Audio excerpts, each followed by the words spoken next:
Hello everyone, this is AG sir, lecturer Department of Biology, St. Gregory's High School and College. I hope you guys are doing very well and having a nice time in home, and definitely you have to do a lot of studies during this time as you are getting lots of time here. Before starting this class, I want to mention something, and that is I have noticed many of you haven't submitted your homework yet. Guys, mark my word, this homework will be beneficial for you. This will help you a lot before annual exam. So in the next maybe 2 or 3 days, I will publish a list with the name of the boys who submitted your homework. So before that, I hope you will submit your homework and definitely do your studies of these topics and watch the videos in my playlist. And definitely you have, if you have any kind of questions or confusions about any topic, you may comment in the comment box. You may ask me in the messenger. Definitely I will try my level best to answer your question. Okay, so today again I have come with the chapter with food and nutrition. This is the very last lecture of this chapter. So let's start the class.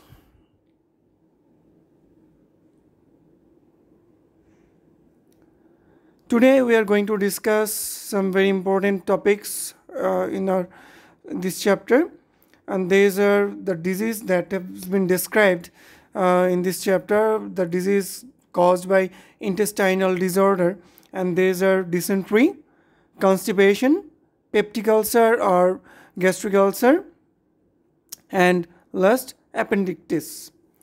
Okay. So first of all, our first topic is dysentery. What is dysentery? Actually, dysentery is an intestinal inflammation, primarily of the colon actually. It can lead to mild or severe stomach cramps or severe diarrhea with mucus or blood in the feces. Without adequate hydration, it can be more fatal, Actually, what is that properly? If we want to explain this, why does it happen? Dysentery is caused by infection of a protozoa named Amoeba histolytica or by a bacteria named Shigella. Okay, that means there are two kinds of microorganisms are behind this disease.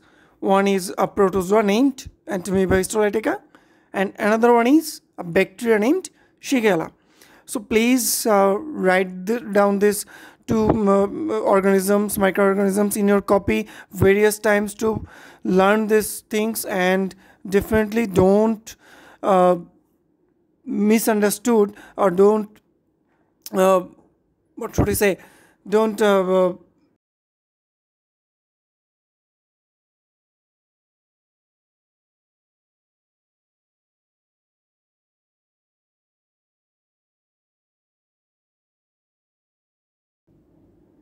don't misspell the word. Okay. So what is the symptoms of this disease? You may see here. The symptoms are very simple. It's a diarrhea, as you see. It's a diarrhea. Your abdominal pain, mucus and blood come out with stool. Your frequent bowel elimination. These are the symptoms of dysentery. So what could be the treatment of this disease? The treatment actually depends on in which dysentery you are affected by.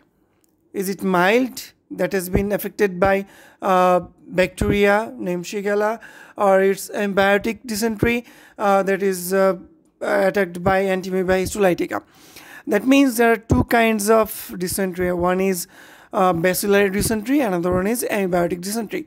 Bacillary dysentery is caused by bacteria named Shigella, and ambiotic dysentery is caused by Amoeba named Entamoeba histolytica. So it depends on the situation in which dysentery a person is affected. On that case, it varies the treatment. Okay, the most of the time, if we are suffering by bacillary dysentery, and this case, many of the people usually use antibiotic drugs. Okay, these antibiotic drugs are very useful to kill the bacteria in the colon and make the person well again. And definitely a good sanitation system will resolve with this treatment, and the patient should take plenty of fluids like water, salines. These are very effective for the patient. And for antibiotic dysentery, actually it depends in various cases and symptoms that is been showed in this antibiotic dysentery. Antibiotic and amoebicidal medications could help in this amoebic dysentery. Okay, so you know the symptoms. Symptoms are very clear. You could bladder mucus in the stool, abdominal pain. You could be suffered by fever, nausea, vomiting is a very common symptom here. Diarrhea. These are the symptoms of these kinds of dysentery. So what could we do? What could be the treatment that has been described here? What are the symptoms that has also been described here? I hope you have understood what I wanted to say in this video. So still, if you have any question, if you have any doubt, you may ask me. So our next topic is constipation. So what is constipation? Actually, constipated means your bowel movements are tough or it's not normal. Okay, that means bowel isn't going through the normal process. It's not usually serious. You will feel better when your body is back on track. But normal length of time between bowel movement varies widely from person to person. Okay, some people have them 3 times a day. Others have them just a week, a few times a week. Okay, it depends person to person, as I said. So, what are the symptoms of constipation? Few bowel movements, definitely. Trouble having a bowel movement. It's a very tough condition for a person. Hard or small stool. A sense that everything didn't come out. You will always feel that something remains in your stomach, something remains in your intestine that hasn't come out yet. And belly bloating. Actually, these are the symptoms. And why does that happen? You definitely know, you should know why does that happen. If our regular activities, what we regularly do, if these activities change in our food habits, actually, I wanted to mean if our food habits change regularly, that could be a cause of constipation. And definitely not drinking enough water. Not drinking enough water, not having enough fiber in your diet could be also a cause of constipation. And some people also likes to have a lot of dairy products. It also could be a reason for constipation as well. But in our regular life, if you stress a lot, if you don't exercise, if you're eating a lot of fast foods, there's also could be a reason for constipation also. So what should I do if we are suffering by constipation?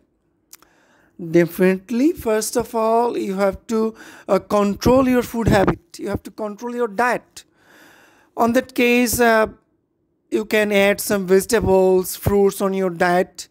Uh, Extra vegetables means extra fiber, and that could definitely that would help you to remove or get well from this constipation. Drink at least 8 to 10 glass or 12 glasses of water regularly. And if you want to do some more efficiently, please have some warm water in the morning. That would help you some extra. Eat some cereal regularly. Don't ignore the urge to poop.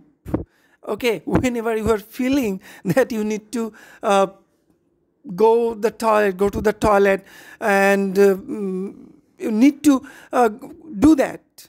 Don't ignore this, please. Go and make your belly clear. Simple things. Do some regular exercise. Make your body move, that your muscles in the intestine could be more active, that they don't freeze, and that could be a helpful thing to remove constipation. Okay, guys, that's the thing about constipation, and here I have mentioned some foods that could help you with constipation. Please try to have them regularly if you are facing any kind of problem with constipation. So let's jump to our next slide. It's a very important topic, peptic ulcer. Peptic ulcer is also named gastric ulcer or gastric. We usually regularly use this term, gastric. We are suffering by gastric. I'm having gastric. My gastric problem. We told different kinds of sentences uses this gastric word. What is gastric, or what is ulcer? An ulcer is the inflammation and source of the stomach or the intestine. That means it could be occurring in stomach, or it could be occurring intestine as well.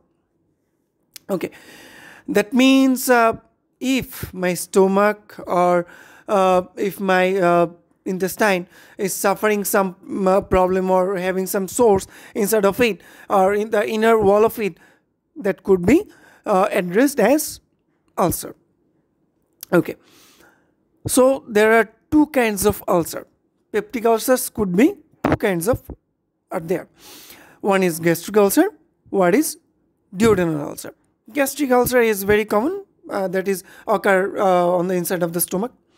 And duodenal ulcer is duodenum, as you know, duodenum is the part of small intestine. So definitely duodenal ulcer indicates it occurs inside of the upper portion of the small intestine, that means in duodenum. So what's the symptoms of peptic ulcer? Burning stomach pain, feeling of fullness, bloating, fatty food intolerance, that means you can't digest them properly, heartburn, and nausea. And most common peptic ulcer symptoms could be burning stomach pain. Okay, and it could be more worse while you have an empty stomach. That means you shouldn't have an empty stomach. Sometimes you often comes to the school in the very early morning without having nothing in your breakfast. So it's not a proper thing. You should eat something differently. You should eat something at your meal, at your breakfast. Your stomach shouldn't be empty. Okay. So there are some other symptoms as well, as like vomiting, as you see in the slides, vomiting, weight loss, unexpected weight loss, feeling faint, trouble breathing. You're not usual, at least usual. No, you're not usual in your regular life. So if you see these symptoms, you should definitely consult with a doctor. Otherwise, it could be it could go more harmful. It could be more fatal for you. Okay, so definitely, if we want to learn the causes, it could be a bacteria. It could be having different kind of medications that is not good for our health. That is not good. Having this kind of medication for long term isn't good for your stomach, and that could permanently destroy the inner wall of your stomach or intestine. And definitely, your food habit is also a cause for this ulcer. And if you go to the prevention, how to prevent these things, how to make my stomach, how to make my small intestine more efficient than before, what to do? First of all, we need to be sure that our stomach or intestine isn't affected. It's not infected by some kind of bacteria. Here you can see H. pylori, it's a bacteria name, some kind of bacteria. We can protect it from, we can protect us actually from this kind of bacteria by washing hands regularly, having hygienic foods, not having fast foods, and not having roadside foods regularly, and definitely exercise. You have to do exercise. That definitely will help you for your muscles in your stomach and intestine. That will grow your muscles more stronger than before, and that will help to prevent this peptic ulcer. And still, if you are facing this peptic ulcer, things are stomach eating or stomach are having some kind of symptoms from this peptic ulcer, please definitely go to doctor and consult with him. It would be a better decision for you. So here I have also mentioned some foods that will help you to prevent or heal your ulcers. And here I also added some foods that you should avoid for your ulcers. So please note it down, write it down in your copy. Don't need to memorize them at all. Just read them, know them. This could be the symptoms. This could be preventions. This food are good for my health. This food are I need to avoid. Just make a list. What you need to do, what you not need to do. Okay, guys, I'm moving to our next topic, our last topic, appendicitis. That is the last portion of our this class. Appendicitis. Actually, appendix is a part. You can see in the first picture. Appendix is a part of our large intestine. It's a small portion, bag-like or small bag-like portion that is called appendix, and an inflammation. It's an inflammation of the appendix is called appendicitis. Appendix is a finger-shaped pouch or bag in your large intestine at your right side of your abdomen. Okay. That means if we are facing, if anyone face in appendicitis, he should feel pain in the lower right abdomen. Okay, it's a severe pain begins when it's inflamed. When although anyone can develop appendicitis, most often it occurs in people between the ages of 10 to 30 actually. And symptoms, what are the symptoms of this appendicitis? Actually, appendicitis starts from sudden pain. sudden pain from the lower abdomen, right side of the lower abdomen, and sudden pain begins from the navel and shifts to the right abdomen actually, and nausea, vomiting, constipation, diarrhea, abdominal bloating. These are the actually very much common symptoms of appendicitis.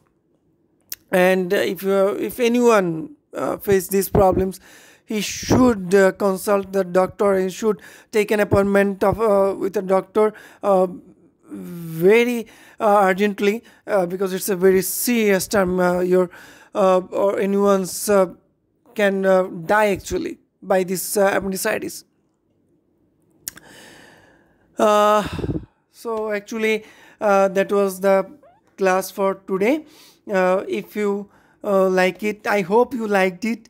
If you like it, please like the video, and there is a thing says sharing is caring. Share this video with your friends, let them also know about these diseases and how to prevent these diseases as well. And definitely subscribe the channel as you want, as you can get the next videos.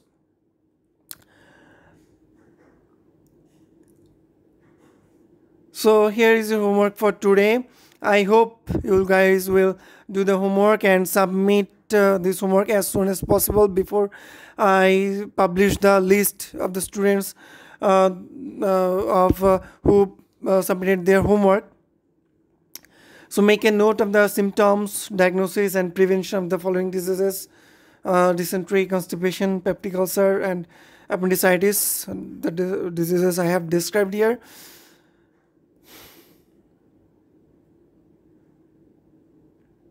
So that was all for today, boys.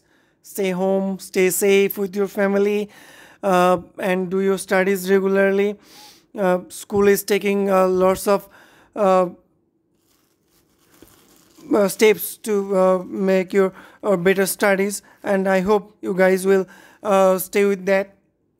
And definitely after watching this video, if you have any confusion, any doubt, please send me a message in my messenger with your question, or you may also put your question in the comment box. I will definitely try to answer your question. That's all, boys. Thank you very much.